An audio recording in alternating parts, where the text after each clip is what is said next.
Hello friends, RJ education channel में आपका स्वागत है। दोस्तों, आज हम बात करते हैं क्लास 8 की एनसीईआरटी के 5वें चैप्टर की, जो कि काफ़ी इंपॉर्टेंट है दोस्तों। परीक्षा के दृष्टिकोण से काफ़ी इंपॉर्टेंट है। इसके पहले हमने दोस्तों कृषि चैप्टर सर आप ख़त्म किया था, जो कि परीक्षा के दृष्टिकोण से काफ़ी इंपॉर्टेंट था दोस्तों। तो आइए देखते हैं, आज हम 5वें चैप्टर की तरफ पढ़ते हैं। तो इस चैप्टर का नाम है उद्योग। ठीक है दोस्तों, काफ़ी कुछ इसमें देखने को आपको मिलेगा। तो दोस्तों, वीडियो को अच्छी तरह सुनिएगा, ध्यान से इसको देखिएगा, सुनिएगा, ठीक है। और काफ़ी हद तक ये आपके लिए जो है परीक्षा में हेल्पफुल साबित हो सकता है दोस्तों, क्योंकि कुछ चैप्टर्स हैं जहाँ से प्रश्न बनते ही बनते हैं। तो आइए दोस्तों आगे बढ़ते हैं। तो देखिए, यहाँ पे कहा है, क्या आपने कभी यह विचार किया है कि लिखने की अभ्यास पुस्तिका जो आप इस्तेमाल में लाते हैं वह विनिर्माण की लंबी प्रक्रिया के बाद आपके पास पहुंचती है। सही बात है दोस्तों। इसके जीवन की शुरुआत वृक्ष से होती है। ठीक है दोस्तों, हमारे जो लिखने पढ़ने की जो कापी और किताब बनते हैं, ये सब जो है वृक्ष से ही बनते हैं। उसे काटा जाता है, लुगदी मिल तक ले जाया जाता है, वहाँ वृक्षों की लकड़ी को संसाधन एवं काष्ठ लुगदी में परिवर्तित किया जाता है।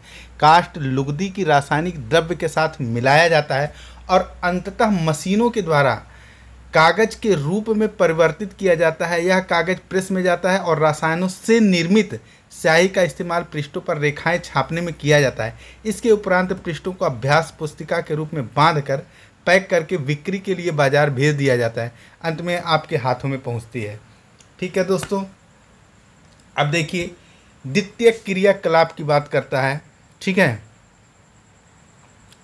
तो देखिए यहाँ पे द्वितीय क्रियाकलाप या विनिर्माण में कच्चे माल के लोगों के लिए अधिक मूल्य के उत्पादों के रूप में परिवर्तित किया जाता है।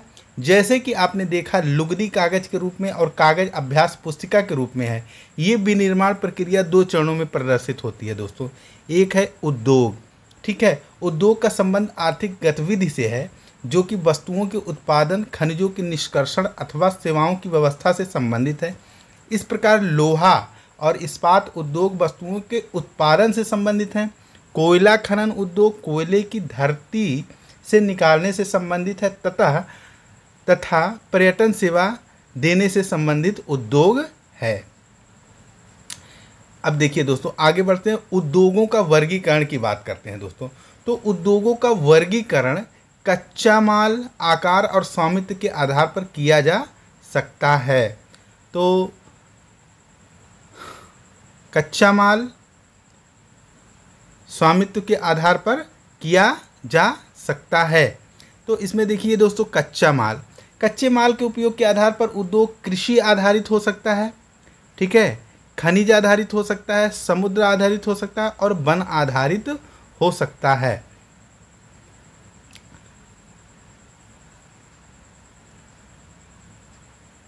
अब देखिए कृषि आधारित उद्योग क्या होता है दोस्तों। कच्चे माल के रूप में वनस्पति और जंतु आधारित उत्पादों का उपयोग करते हैं। खास संसाधन जैसे वनस्पति तेल, सूती वस्त्र, डेयरी उत्पाद और चर्म उद्योग कृषि आधारित उद्योगों के उदाहरण हैं। काफ़ी इंपॉर्टेंट बात कही गई है दोस्तों, फिर से एक बार रिपीट करते हैं। कृषि आधारित उद्योग कच्चे माल के रूप में वनस्पति और जंतु आधारित उत्पादों का उपयोग करते हैं। खाद्य संसाधन, वनस्पति तेल, सूती वस्त्र, डेयरी उत्पाद और चर्म उद्योग, ये सब क्या हैं? कृषि आधारित उद्योग हैं। खनिज आधारित उद्योग की बात करते हैं तो प्राथमिक उद्योग हैं जो खनिज अयस्कों का उपयोग कच्चे माल के रूप में करते हैं। इन उद्योगों के उत्पादन अन्य उद्योगों का पोषण करते हैं। अयस्क से निर्मित लोहा खनिज आधारित उद्योग का उत्पादन है। यह कई अन्य उत्पादों के विनिर्माण के लिए कच्चे माल के रूप में प्रयुक्त किया जाता है, जैसे भारी मशीन, भवन निर्माण सामग्री, रेल के डिब्बे बनाने में आदि में। समुद्र आधारित उद्योग सागरों और महासागरों से प्राप्त उत्पादों का उपयोग कच्चे माल के रूप में करते हैं। समुद्री खाद्य प्रसंस्करण उद्योग और मत्स्य तेल निर्माण इसके कुछ उदाहरण हैं। वन आधारित उद्योग क्या है दोस्तों? वनों से प्राप्त उत्पाद का उपयोग कच्चे माल के रूप में करते हैं। लुगदी, कागज, औषधि, रसायन, फर्नीचर और भवन निर्माण वनों में सर्वाधिक उद्योग हैं। संबंधित उद्योग हैं। अब देखिए दोस्तों, यहाँ पे आगे बढ़ते हैं, आकार की बात करते हैं। ठीक है, तो आकार की बात करते हैं तो उद्योगों के आकार का तात्पर्य निवेश की गई पूंजी की राशि, नियोजन, लोगों की संख्या और उत्पादन की मात्रा से है। आकार के आधार पर उद्योगों को दो भागों में बांटा जा सकता है, लघु आकार के उद्योग और बृहत आकार के उद्योग। कुटीर या घरेलू उद्योग छोटे पैमाने के उद्योग हैं जिसमें दस्तकारों के द्वारा उत्पादों का निर्माण हाथ से होता है। टोकरी बुनने, मिट्टी के बर्तन और अन्य हस्त निर्मित वस्तुएं कुटीर उद्योग के उदाहरण हैं। बड़े पैमाने के उद्योग जो बड़ी मात्रा में वस्तुओं का उत्पादन करते हैं, उनकी तुलना में छोटे पैमाने के उद्योग कम पूंजी व प्रौद्योगिकी का उपयोग करते हैं। ठीक है दोस्तों, तो इसको बड़े पैमाने के उद्योग में पूंजी का निवेश अधिक और प्रयुक्त प्रौद्योगिकी उच्च स्तरीय होता है। तो बड़े पैमाने में क्या होता है, अधिक पूंजी का निवेश होता है। रेशम बुनाई और खाद्य प्रसंस्करण उद्योग लघु पैमाने के उद्योग हैं। ठीक है दोस्तों, इसमें क्या होता है, कम पूंजी का निवेश होता है। रेशम बुनाई और खाद्य प्रसंस्करण ये छोटी पूंजी के उद्योग हैं।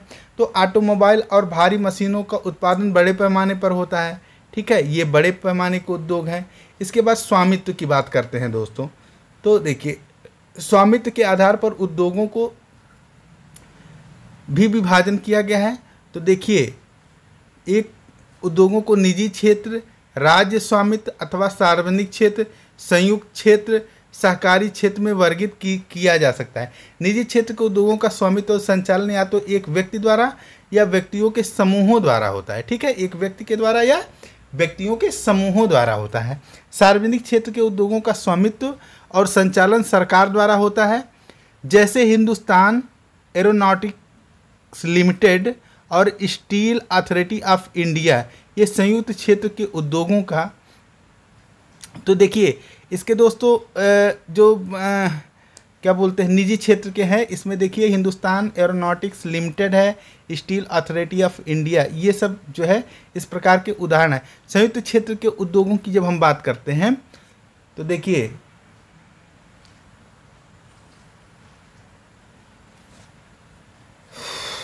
स्वामित्व और संचालन राज्यों और व्यक्तियों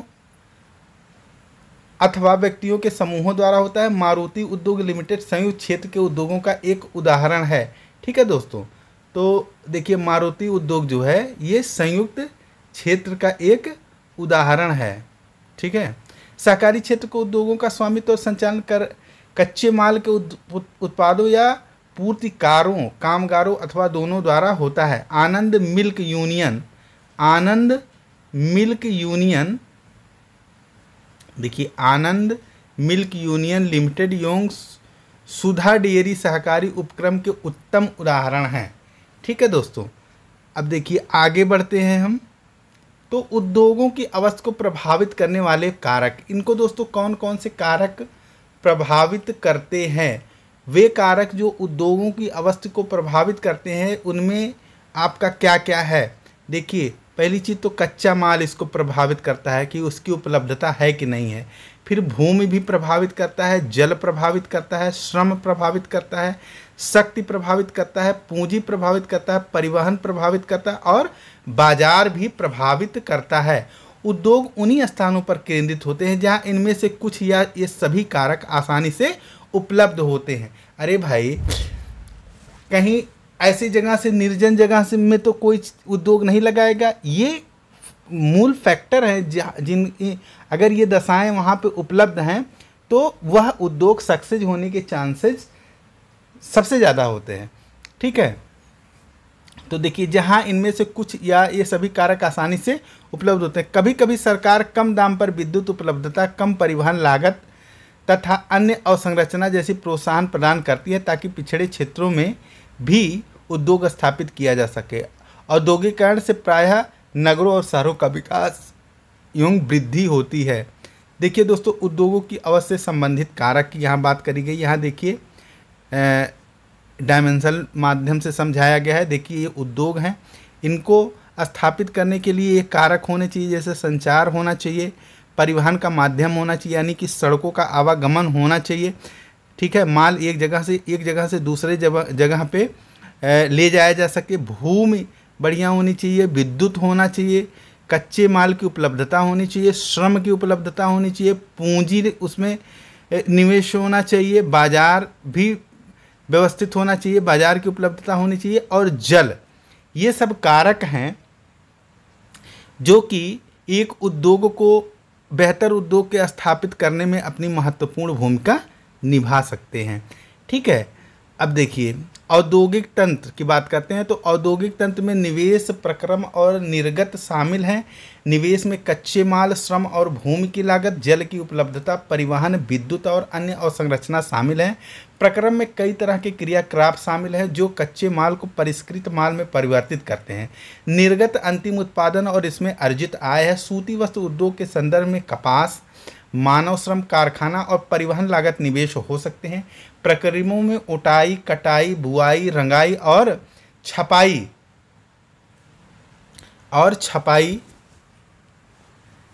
छपाई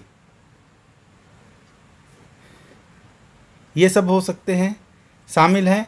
कमीज जिसे आप पहनते हैं वह उत्पादन है। औद्योगिक प्रदेश की बात करते हैं दोस्तों, तो औद्योगिक प्रदेश का विकास तब होता है जब कई तरह के उद्योग एक दूसरे के निकट स्थित होते हैं और वे अपनी निकटता के लाभ में आपस में बांटते हैं। विश्व के प्रमुख औद्योगिक देखिए दोस्तों, औद्योगिक प्रदेश क्या होते हैं, जैसे कई उद्योग क्या होते हैं, कई उद्योग जो है अगल बगल ही होते हैं।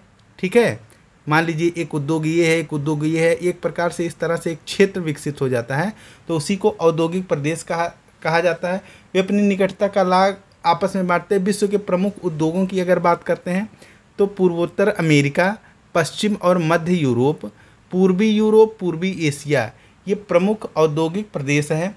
मुख्य औद्योगिक प्रदेश अधिकांशतः शीतोष्ण कटिबंधीय क्षेत्रों, समुद्री पत्तनों के समीप और विशेष तौर पर कोयला क्षेत्र के निकट स्थित होते हैं क्योंकि कोयला इनको एनर्जी प्रदान करता है। ठीक है, चलिए आगे बढ़ते हैं।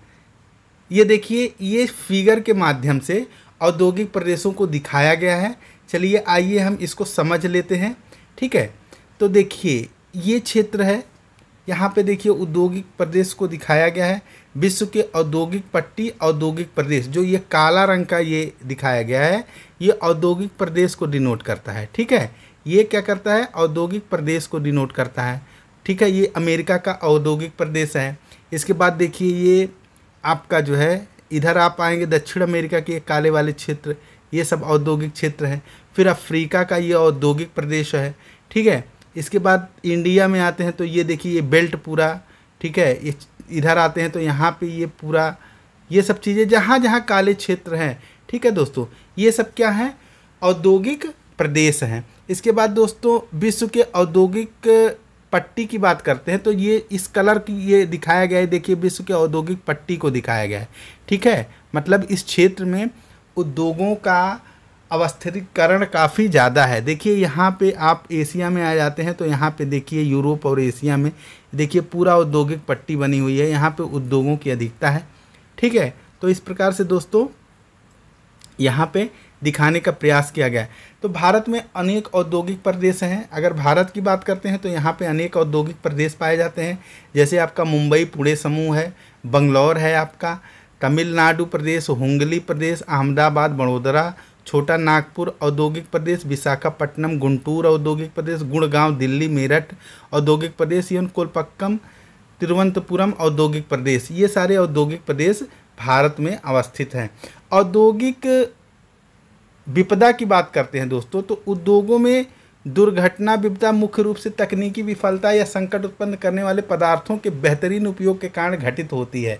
भोपाल में 3 दिसंबर, देखिए ये प्रश्न बार बार आता है कि कौन सी जो घटना हुई थी, भोपाल घटना हुई थी, उसमें कौन सी गैस रिलीज हुई थी। तो देखिए 3 दिसंबर 1904 को लगभग 30 बजे घटित अब तक की सबसे त्रासदीपूर्ण औद्योगिक घटना है।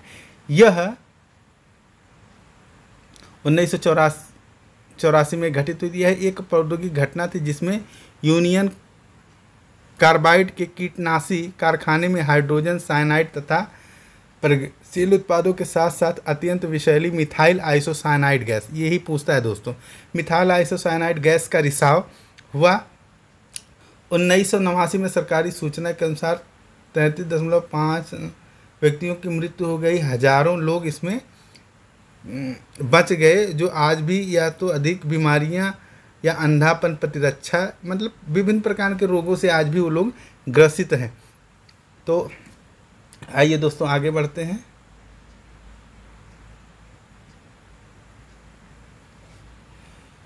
तो 22 दिसंबर 2005 में,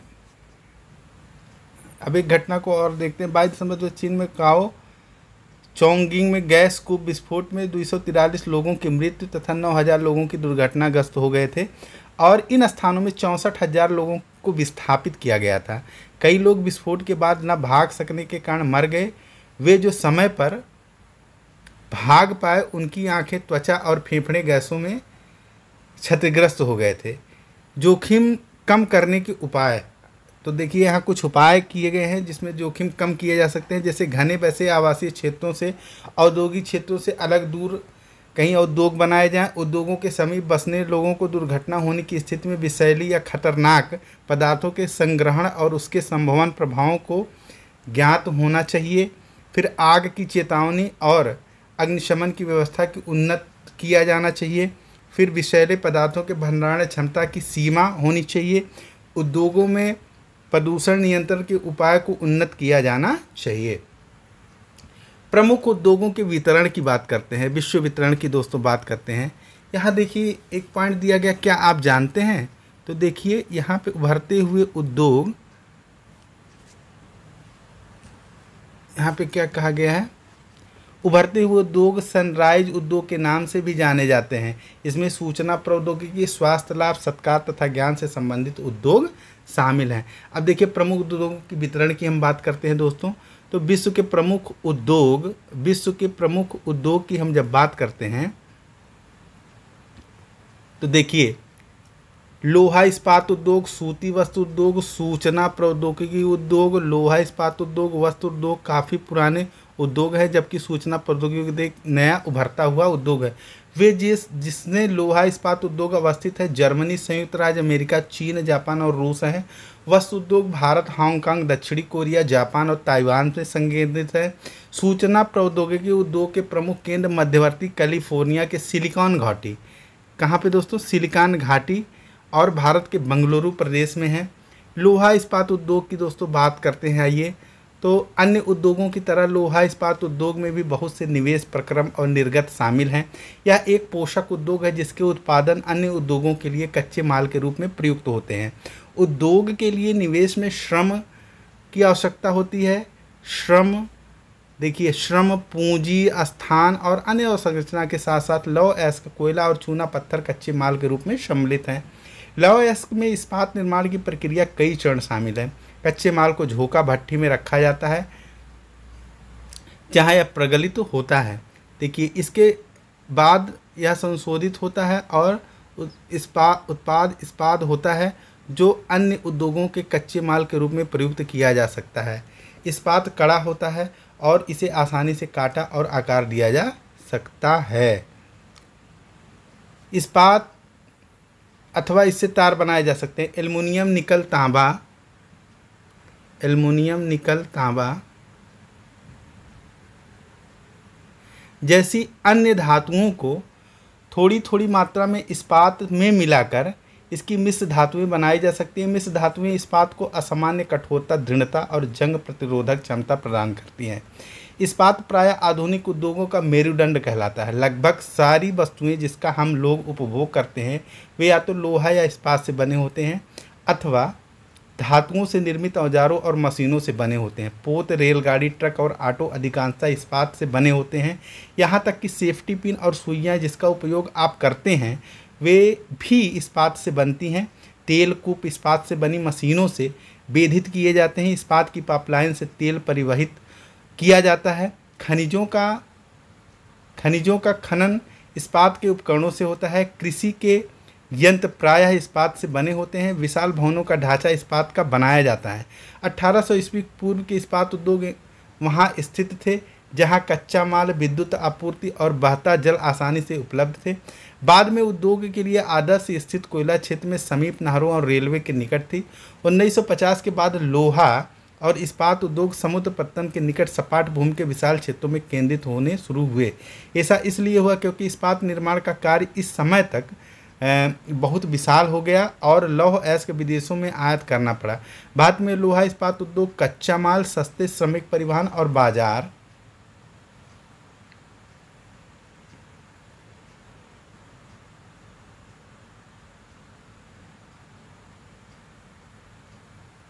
का लाभ लेते हुए विकसित हुए।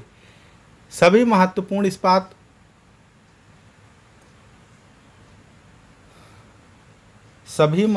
इस्पात उत्पाद केंद्र जैसे भिलाई, दुर्गापुर, बर्नपुर, जमशेदपुर, राउरकेला, बोकारो एक ही प्रदेश में स्थित हैं जो 4 राज्यों में फैल हैं। वे 4 राज्य कौन से हैं? पश्चिम बंगाल, झारखंड, उड़ीसा और छत्तीसगढ़। भद्रावती और विजयनगर कर्नाटक में है। विशाखापत्तनम आंध्र प्रदेश में, सलेमपुर तमिलनाडु में अन्य महत्वपूर्ण इस्पात के केंद्र हैं जो स्थानीय संसाधनों का उपयोग करते हैं। यहाँ से भी दोस्तों प्रश्न बनते हैं। यहाँ से देखिए प्रश्न क्या बनता है कि जैसे पूछ लेता है कि भद्रावती और विजयनगर कहाँ पे है, तो कर्नाटक में है। विशाखापत्तनम कहाँ पे है? आंध्र प्रदेश में। सलेम कहाँ पे है? तमिलनाडु में है। तो इस प्रकार से प्रश्न बनते हैं। इसके बाद देखिए जमशेदपुर की बात करते हैं। तो 1947 में पूर्व भारत के केवल एक इस्पात का कारखाना था, Tata iron and steel company limited, जिसको टिस्को भी कहते हैं। यह निजी स्वामित्व में था। स्वतंत्रता के पश्चात सरकार ने यह कार्य अपने हाथ में लिया और बहुत से लोहा इस्पात संयंत्र स्थापित किए। झारखंड में स्वर्ण रेखा और खरकई नदियों के संगम के समीप साकची में सन 1907 में टिस्को की शुरुआत की गई थी। बाद में साकची का नाम बदलकर जमशेदपुर रखा गया। भौगोलिक रूप से जमशेदपुर देश में लोहा इस्पात केंद्र के रूप में सर्वाधिक सुविधाजनक स्थान पर है। तो दोस्तों इस जमशेदपुर का पहले का नाम क्या है? साकची है। ठीक है।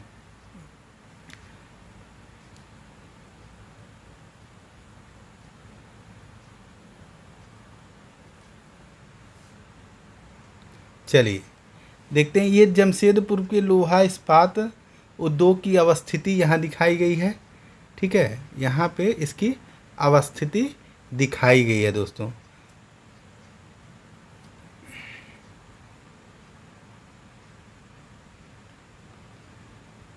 साकची को कई कारणों से इस्पात संयंत्र स्थापित करने के लिए चुना गया। यह स्थान बंगाल नागपुर रेलमार्ग पर कालीघाटी स्टेशन से मात्र 32 किलोमीटर की दूरी पर था।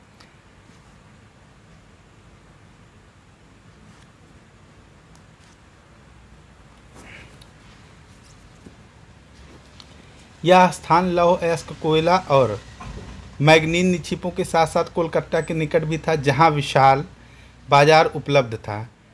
टिस्को की झरिया कोयला क्षेत्रों में कोयला और उड़ीसा एवं छत्तीसगढ़ से लौह अयस्क, चूना पत्थर, डोलेमाइट और मैग्नीज प्राप्त होती हैं। खरकई और स्वर्ण रेखा नदियों से प्राप्त जल की आपूर्ति होती है। सरकारी प्रोत्साहनों ने इसे पर्याप्त पूंजी उपलब्ध हुई। जमशेदपुर में टिस्को की स्थापना के बाद कई अन्य औद्योगिक संयंत्र स्थापित किए गए। इनमें रसायन इंजनों के पुर्जे, कृषि उपकरण, मशीनें, टिन की चादरें, केबल और तार का उत्पादन किया जाता है। भारत में लोहा इस्पात उद्योग के विकास में त्वरित औद्योगिक विकास आरंभ हुआ। भारतीय उद्योग के लगभग सभी क्षेत्र अधिकांशतः अपने आधारभूत और संरचना के लिए लोहा इस्पात उद्योग पर निर्भर हैं। भारतीय लोहा इस्पात उद्योग में बृहत समकालीन इस्पात उद्योगों के साथ साथ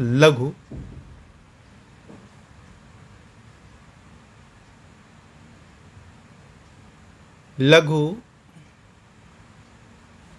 इस्पात मिल भी सम्मिलित है। इसके द्वितीयक उत्पादक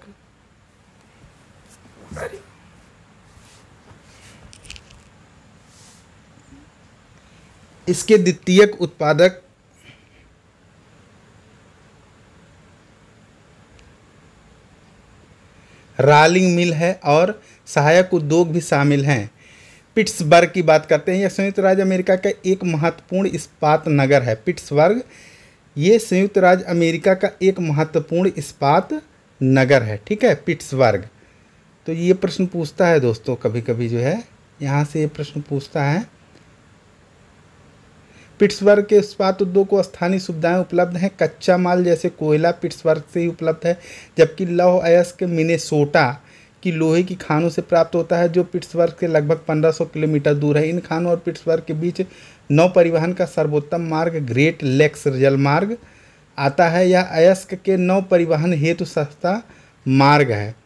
ग्रेट लेक्स से पिट्सबर्ग क्षेत्र तक लौह अयस्क रेलगाड़ियों से लाया जाता है। ओहियो, मोनोगहेला और एल्गनी नदियों से पर्याप्त जल प्राप्त होता है। आज पिट्सबर्ग में बहुत कम बड़ी इस्पात मिल है। ये मिल पिट्सबर्ग के ऊपर मोनोगहेला और एल्गनी नदी की घाटियों में तथा पिट्सबर्ग के नीचे ओहियो नदी के सहारे स्थित है। परिष्कृत इस्पात स्थल और जल दोनों मार्गों द्वारा बाजार में भेजा जाता है। पिट्सबर्ग क्षेत्र में इस्पात मिलों के अतिरिक्त कई अन्य कारखाने हैं। ये रेल पटरी, उपकरण और भारी मशीनों के उत्पादन में इस्पात का प्रयोग कच्चे माल के रूप में करते हैं। सूती वस्त्र उद्योग की बात करते हैं दोस्तों, तो उद्योग में कपड़े की बुनाई एक प्राचीन कला है। कपास, ऊन, सिल्क, जूट और पटसन का प्रयोग वस्त्र निर्माण में होता है। उपयोग में लाए गए कच्चे माल के आधार पर वस्त्र उद्योग का वर्गीकरण किया जा सकता है। रेशे वस्त्र उद्योग के कच्चे माल हैं। रेशे प्राकृतिक एवं मानव निर्मित हो सकते हैं। प्राकृतिक रेशे ऊन, सिल्क, कपास और जूट से प्राप्त किए जाते हैं। मानव निर्मित रेशों में नायलॉन, पॉलीएस्टर, एक्रिलिक और रेयान शामिल हैं। ठीक है, ये सब मानव निर्मित हैं। इसके बाद दोस्तों, सूती वस्त्र उद्योग विश्व के प्राचीनतम उद्योगों में से एक है। 18वीं सदी की औद्योगिक क्रांति तक सूती वस्त्र हस्तकला तकनीकी यौन हथकरघों से बनाया जाता था। 18वीं सदी में पावरलूम से पहले ब्रिटेन में और बाद में विश्व के अन्य दूसरे भागों में सूती वस्त्र उद्योग के विकास आगे बढ़ा है। आज भारत, चीन, जापान और संयुक्त राज्य अमेरिका सूती वस्त्र के महत्वपूर्ण उत्पादक हैं। भारत में अति उत्तम गुणवत्ता में सूती वस्त्र उत्पादन करने की गौरवपूर्ण परंपरा रही है। ब्रिटिश शासन से पूर्व हाथ से कते और हाथ से बुने हुए वस्त्रों का एक विस्तृत भारतीय बाजार था। ढाका का मलमल, मसूलीपट्टनम की छींट, कालीकट के केलिको तथा बुरहानपुर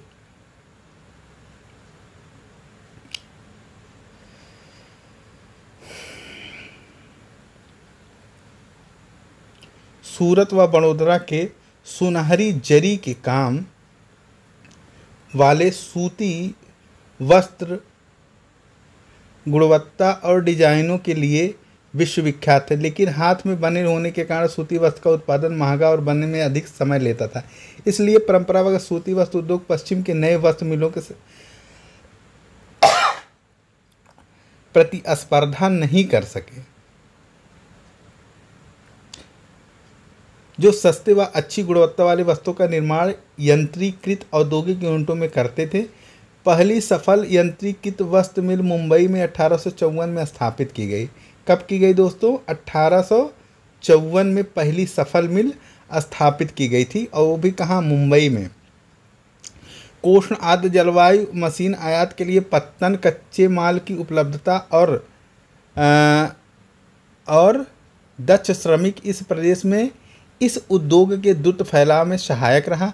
प्रारंभ में ये उद्योग महाराष्ट्र और गुजरात राज्य में अनुकूल आर्द्र जलवायु के कारण पनपा, लेकिन वर्तमान में आर्द्र कृत्रिम रूप से उत्पन्न की जा सकनी और कच्ची कपास शुद्ध होती है एवं वस्त्र उत्पादन प्रक्रिया में इसका वजन कम नहीं होता, इसलिए यह उद्योग भारत के विभिन्न भागों में फैल गया। कोयम्बटूर, कानपुर, चेन्नई, अहमदाबाद, मुंबई, कोलकाता, लुधियाना, पांडुचेरी और पानीपत कुछ अन्य महत्वपूर्ण केंद्र हैं। यहाँ दोस्तों देखा, क्या आप जानते हैं देश में प्रथम वस्त्र उद्योग 1818 ईस्वी में कोलकाता के समीप फोर्ट गैल्वेस्टर में स्थापित हुआ था, लेकिन कुछ समय बाद यह बंद हो गया था। ठीक है, कुछ समय बाद यह बंद हो गया था और पहला सफल उद्योग स्थापित हुआ था आपका कब? 1854 में, ठीक है। 1854 में पहला सफल उद्योग स्थापित किया गया था, ठीक है।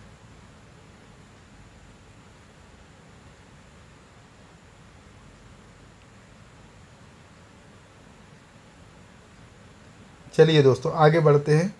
फिर देखिए, क्या आप जानते हैं भारतीय वस्तु उद्योग कुल उत्पादन का लगभग 1/3 हिस्सा निर्यात किया जाता है। तो 1/3 जो है इसका निर्यात कर दिया जाता है। अहमदाबाद गुजरात में साबर नदी के तट पर स्थित है। 1859 में यहाँ पहली सूती मिल स्थापित की गई। कब दोस्तों स्थापित की गई? 1859 में पहली सूती मिल स्थापित करी गई। पहली सूती मिल 1859 में स्थापित करी गई। यह यथाशीघ्र ही मुंबई के बाद भारत का दूसरा सबसे बड़ा वस्त्र निर्माण का मिल था। इसके पहले 1854 में स्थापित मुंबई में करी गई थी। अहमदाबाद को प्रायः भारत का मैनचेस्टर कहा जाता है। क्या कहा जाता है दोस्तों? भारत का मैनचेस्टर कहा जाता है। अनुकूल अवस्थी कारक अहमदाबाद में सूती वस्त्र उद्योग के विकास में सहायक है। अहमदाबाद कपास उत्पादन करने वाला क्षेत्र में बहुत निकट स्थित है। यहाँ कच्चा माल आसानी से उपलब्ध होता है। जलवायु कताई और बुनाई के लिए आदर्श है। सपाट भूभाग और भूमि की आसानी से उपलब्ध मिलों की स्थापना में उपयुक्त है। गुजरात और महाराष्ट्र राज्य की घनी आबादी उस उद्योग को कुशल और अर्धकुशल श्रमिक उपलब्ध कराते हैं। सुविकसित सड़कें और रेल मार्ग का जाल सूती वस्त्र को देश के विभिन्न भागों में आसानी से पहुंचाने में मदद करता है। इस तरह इसकी बाजार पर सरल पहुंच उपलब्ध है। नज़दीक में मुंबई पत्तन इसे मशीनों का आयात करने और सूती वस्त्र के निर्यात की सुविधा प्रदान करता है।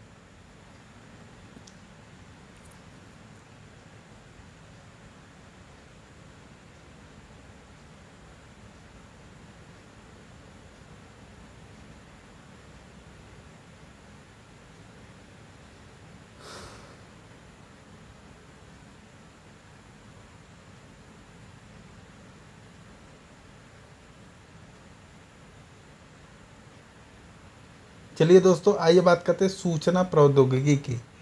तो यदि कंपनी कार्य दिन में 24 घंटे संचालित रहे तो कितना कार्य संपादित किया जा सकता है? संयुक्त राज्य अमेरिका और बेंगलुरु भारत की कुछ सॉफ्टवेयर कंपनियों ने इसे करने के लिए समझौता किया। पूरे विश्व में इस तरह के शिफ्ट काम करने के लिए कई रास्ते हैं। उदाहरण के तौर पर दो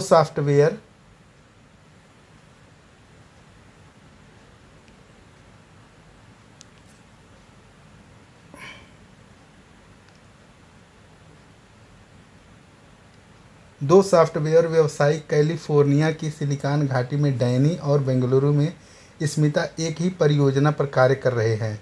जब स्मिता बेंगलुरु में सोती है तो डैनी कैलिफोर्निया में काम करता है। अपने कार्य दिन की समाप्ति वह यह कार्य की प्रगति का अद्यतन संदेश स्मिता को भेजता है। कुछ घंटे पश्चात जब बेंगलुरु में प्रतीक्षा कर स्मिता कार्य कर पहुंचती है तो वह पाती है कि वह संदेश इसकी प्रतीक्षा कर रहा है।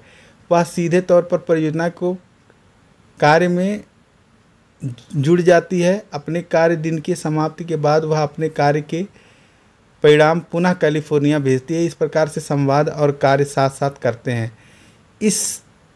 यह एक प्रकार से है मानो दोनों सटे कार्यालय में बैठे हुए हों। ठीक है। सूचना प्रौद्योगिकी की बात करें तो उद्योग सूचना के संग्रहण, प्रक्रम और वितरण को व्यवहार में लाते हैं। वर्तमान में यह उद्योग भूमंडलीय हो गया है। प्रौद्योगिकी, राजनीति, सामाजिक, आर्थिक परिवर्तन के कारण ऐसा हुआ है। मुख्य कारक को इस उद्योग की अवस्थिति को निर्धारित करते हैं। यह संसाधन उपलब्धता, लागत और अवसंरचना बुनियादी ढांचा है।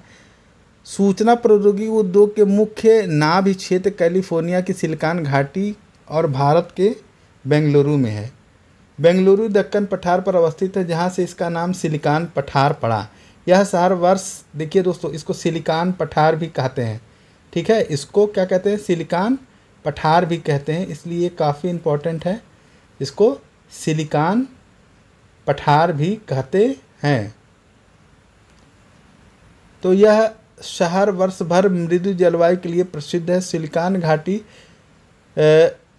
सांता क्लाजा घाटी का एक भाग है जो उत्तर अमेरिका में रॉकी पर्वतमाला के निकट अवस्थित है। इस क्षेत्र में जलवायु शीतोष्ण है। वहाँ शायद ही कभी तापक्रम 0 डिग्री सेंटीग्रेड से नीचे जाता है। सिलिकॉन पठार बेंगलुरु और सिलिकॉन घाटी कैलिफोर्निया के अवस्थित लाभ को नीचे दिखाया गया है।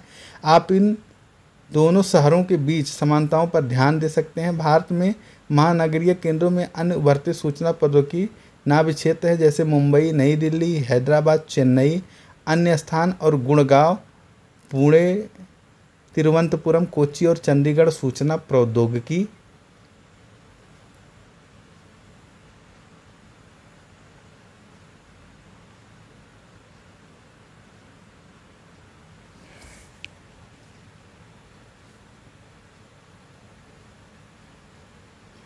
उद्योग के महत्वपूर्ण केंद्र हैं। बेंगलुरु के पास हमेशा विशिष्ट लाभ रहा है। इस शहर को मध्यम और उच्च प्रबंध प्रतिभा बड़ी संख्या में उपलब्ध है।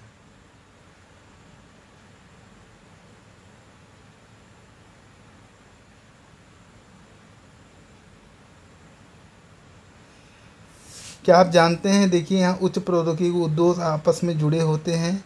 ठीक है, यहाँ पे कुछ समझाया गया है। तो इस प्रकार से दोस्तों ये चैप्टर ख़त्म होता है। ठीक है, ये काफ़ी इम्पोर्टेंट चैप्टर रहा दोस्तों। ठीक है, इसको ये परीक्षा के दृष्टिकोण से काफ़ी महत्वपूर्ण है। अगर चैप्टर अच्छी लगी हो, समझ में आया हो, तो इसको लाइक और सब्सक्राइब कीजिए। बेल आइकन की घंटी दबा दीजिए ताकि हमारी वीडियो आप तक समय समय पर पहुंचती रहे। धन्यवाद।